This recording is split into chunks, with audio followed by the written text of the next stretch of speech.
Peninsular Surf Research culminates into an exhibition, and with that it uniquely explores surf culture through design, innovation and community engagement.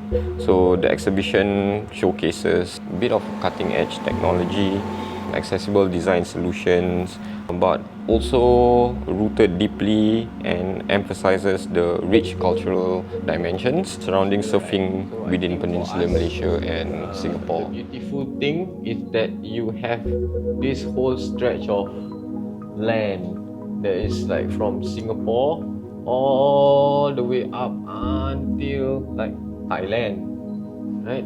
Kelantan, Kedah. So this Malay Peninsula, you are kind of like blessed with, locations and spots and waves, but just in a period of time. So I think my first main important objective was to spread awareness with cultures.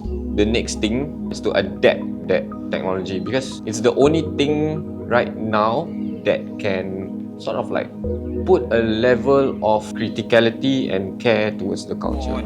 Shoot things related to surfing and your lifestyle, get someone else to shoot you sometimes, have fun shooting and do returns once completed.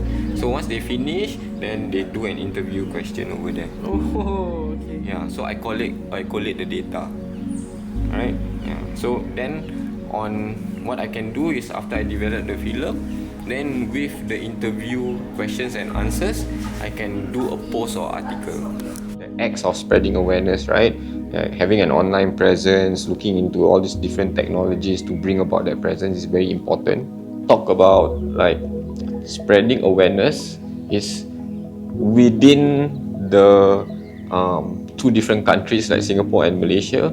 People also don't know that we can surf, and then the stigma is like, oh, monsoon season, right? Very strong winds, very strong currents, natural warnings from the government, so it's dangerous.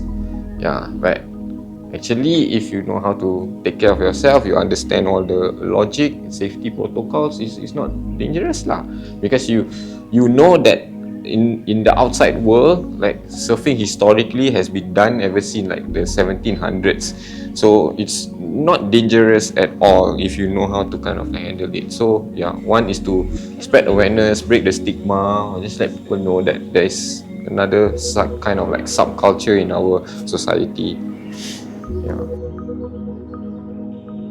So yeah, doing it in this method maybe is a little bit more encouraging for them to look into surfboard design and construction, and hopefully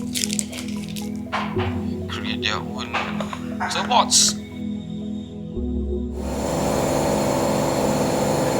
Hi, I'm Jarvis. I am from BAPD, Product Design, and I'm in collaboration with Dia, and this is my journey to show you how we come up with our surfboard toolkit.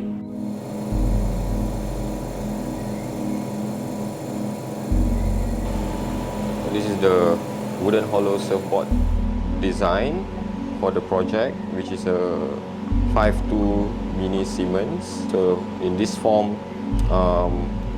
what the website or what the tool does is basically gives you the parts for the wooden hollow surfboard. So after the shaper bay, we will be putting the designs into the laser cutter.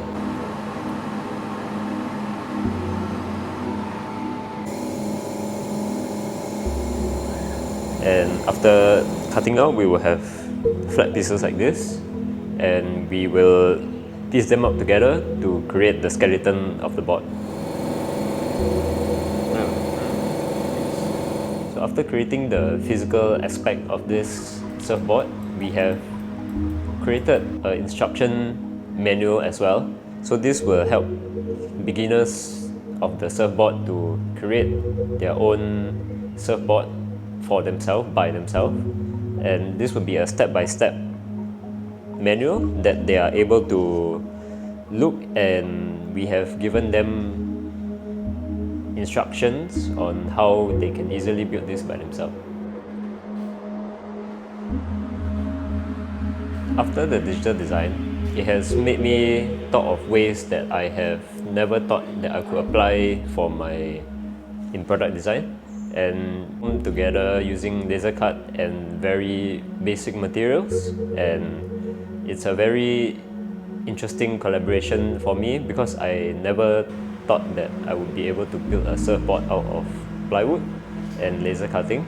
So this collaboration is very useful as it has taught me many things, for example like tolerances and very human-centered design, because this has improved the way that I think and as well as taught me to have more empathy for the user as well. I have board rotation, but importantly also a visualization system to help the user guide the board to a central position so he can visualize that balance. So that's why I named the project Visualizing Balance. In order for that culture to sustain and prolong, you have to adopt technology into that.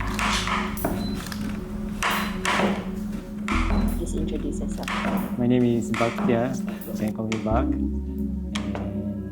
I've been surfing since 2014, but it was like a lot of gaps in between because to know surfing is not really easy, like a really slow journey for us, especially in Singapore. We don't have kind of any waves except for like what Zia mentioned, in only the certain period of time, which is the monsoon season. Surfing is addictive, you always want to crave for more. And have that kind of satisfaction is to travel out to Indonesia to surf because they have much more quality waves and probably helps a lot in surfing and increase the experience. So the idea is to make it friendly for everyone. This whole program also balance, it really increased my focus. Yeah, because surfing is a lot of focus, especially your mind. So besides the blue dot on the target there at the bottom, there's a, I don't know what line is that, but if let's say that line gives a lot of up and down, so that indicates there's unnecessary movement that I need to stay focused. And it helps on breathing, actually focus on breathing. Sometimes you forgot to breathe. Breathing is actually crucial. Like how are you gonna be at the healthy state? The objective of it is to have a lot of engagement, audience engagement towards all the key stakeholders in the project. Not only the surfers, again, the design communities, the creative industry, as well as the surrounding other disciplines within healthcare or fitness and health. Like this balance thing, like is to me relates to surfing because the complexity of surfing by itself and the balancing by itself. For me, if you're a person that surfing really motivates you in life, in every aspect, like you really should go for it, even though you think that your balance is good.